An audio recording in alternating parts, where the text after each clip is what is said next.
नमस्कार साथियों, वैज्ञानिक सोच इस YouTube चैनल में आप सभी मित्रों का तहे दिल से स्वागत करता हूं। जाति नहीं वो जाति। आज 21वीं सदी में आज़ादी के 75 साल के बाद भी हमारी मानसिकता नहीं बदली तो हम पढ़ लिख कर क्या फ़ायदा।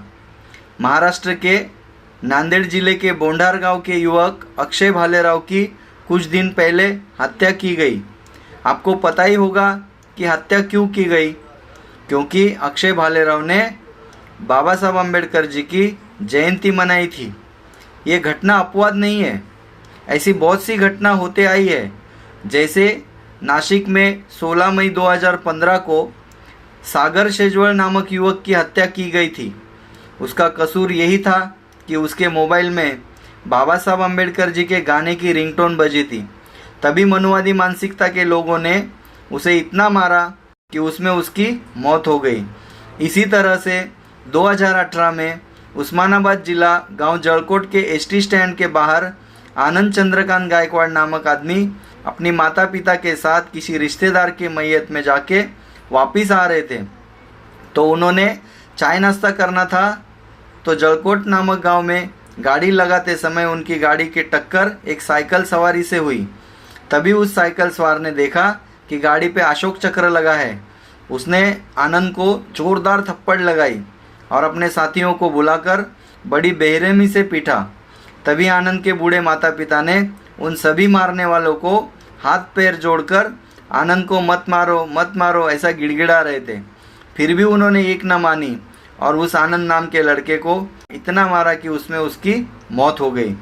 अभी अक्षय भालेराव के साथ भी इसी तरह से हो गया। तभी महाराष्ट्र की राजनीति गर्मा गई। अक्षय भालेराव का मुद्दा उठाया गया। महाराष्ट्र के कॉमेडी फ्रेम श्रमिक बेटकर ने इस संबंध में एक आकर्षक पोस्ट लिखी है। उनका ये पोस्ट इस समय सोशल मीडिया पर ट्रेंडिंग में है। श्रमिक बेटकर कहते हैं कि जाति में विश्वास रखने वाले हर व्यक्ति के लिए और जाति से नफरत करने वाले उस हर व्यक्ति के लिए अक्षय भालेराव हो या जाति द्वेष से मारा गया कोई भी व्यक्ति हो, जो लोग सोचते हैं कि जाति जीत गई, कृपया यहाँ ध्यान दें। कैलेंडर के हिसाब से अब हम 21वीं सदी में जी रहे हैं। हालांकि मस्तिष्क अभी भी पाषाण युग की जानकारी हासिल कर रहा है। खैर, हम अपने माता पिता की कृपा से जन्म ले लिया, इसमें हमारा कोई योगदान नहीं है। ऑक्सीजन हम ले रहे हैं, वो भी हमारे द्वारा नहीं बनाया गया। सुई, नेल कटर, पंखा, एसी, कार, मोटर बाइक, हवाई जहाज, वॉशिंग मशीन, यहाँ तक कि मोबाइल जो ज्ञान की नई मशीन है वो भी हमारे द्वारा नहीं बनाई। जब हम केवल किसी ने बनाई हुई सुई की छेद में धागा पिरोने के लायक है तो हम घमंड किस बात का कर रहे हैं, वो भी जाति का। अगर जाति इतनी पावरफुल है, भूख लगने के बाद हम चपाती के साथ जाति क्यों नहीं खाते? गाड़ी में पेट्रोल की जगह जाति क्यों नहीं डालते?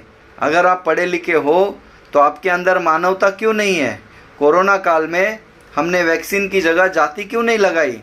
एक सूक्ष्म आकार के वायरस ने हमें इतना दौड़ाया कि हमें जगह कम पड़ रही थी, हमें अछूत बना दिया था, फिर भी हमारा घमंड नहीं उतरा। अच्छा, इस जाति को बैंक में रखो तो कर्जा भी नहीं मिलेगा, तो जाति की कीमत 0 हो गई। लेकिन हम इसे नहीं समझ सकते क्योंकि हमने मानव की उत्क्रांति को समझा ही नहीं। कुत्ता कुत्ते के रूप में जन्म लेता है और कुत्ते के रूप में जीता है। सांप सांप के रूप में जीता है। पक्षी पक्षी के रूप में जीते हैं। हम खाने की जगह टट्टी क्यों नहीं खाते?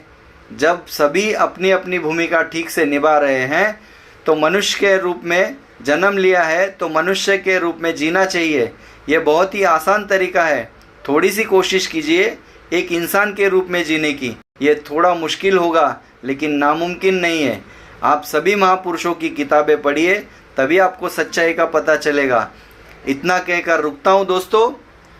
अगर जानकारी पसंद आए तो वीडियो को लाइक करिए, शेयर करिए, चैनल को सब्सक्राइब करिए और बेल नोटिफिकेशन ऑन करना ना भूलिए।